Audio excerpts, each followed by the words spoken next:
Exactly how good is the Squier Affinity Stratocaster, and is right now possibly the best time to get your hands on one? Well, we're gonna cover all of that in this video.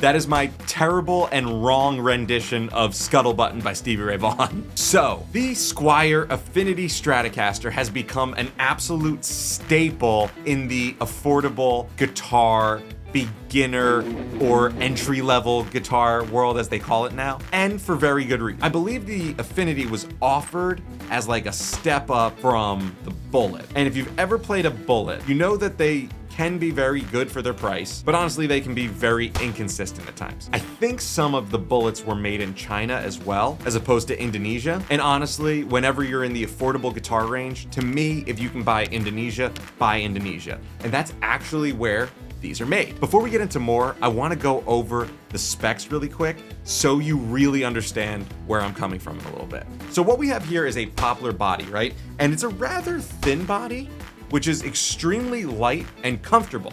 And I was really worried about the poplar at first because I tend to be a tone wood believer at times. As it turns out, I completely forgot about the wood while I was playing this for the first time. Now this is gonna blow your mind. Are you ready for this? Ready? I'm gonna read them off from right here. We have a maple C-shaped neck. I'm gonna get the big brother to this really quick. This is, look, they're so close. This is the Fender Player Strat made in Mexico. So this is a legit Fender. Ready for this? This is gonna absolutely blow your mind. The Squier has a bolt-on maple C-shaped neck. So does the Fender. So does the guitar, double the price. The Squier has a 9.5-inch fretboard radius. So does this Fender. Black dot inlays, 21 medium jumbo frets, 22 medium jumbo frets. Oh no. 25.5-inch scale, 25.5-inch scale. And this is the coolest part, because when it comes to tuning stability, one of the most important things you can have is a good nut. Let the jokes roll in. Both of these have synthetic bone nuts. This is where it can get a little bit different, but also, I'll tell you why it's not a big deal. This has the special Fender player pickups in it. I think they have like Alnico 5 magnets in them. And these are the Fender ceramic single coils. But guess what?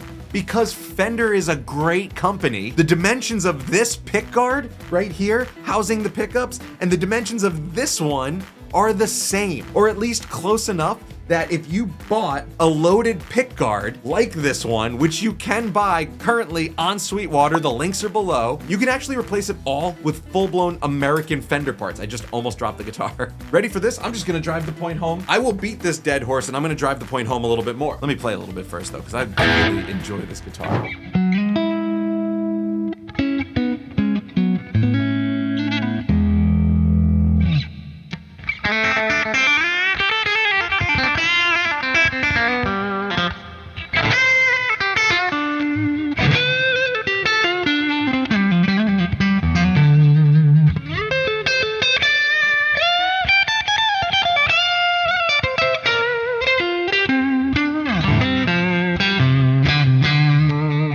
Let's get a little bit of grit on that.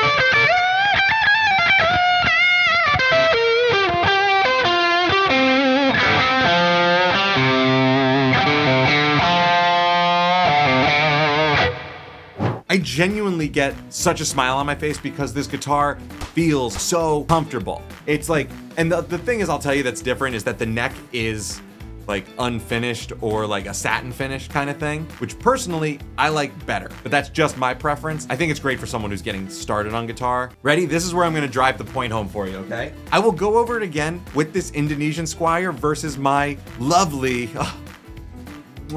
American Professional 2 Stratocaster. Once again, maple C-shaped neck, maple C-shaped neck. 9.5-inch fretboard radius, 9.5-inch fretboard radius. Medium jumbo frets, medium jumbo frets. In this case, the big difference is that you have a synthetic bone nut and this has a real bone nut, which is the best option when it comes to tuning stability. And once again, you can go on Sweetwater's website right now, the link is below. You can pick up one of these guitars for $249. And you can get one of the loaded pick guards with all American wiring, with all American pickups, that even though these sound great, these definitely sound better, and upgrade your guitar and you will have something that could last you for years. Not only that, if you wanted to do that and then replace the bridge, and if you even wanted to replace the neck, there's so many parts that are compatible to let this guitar grow with you.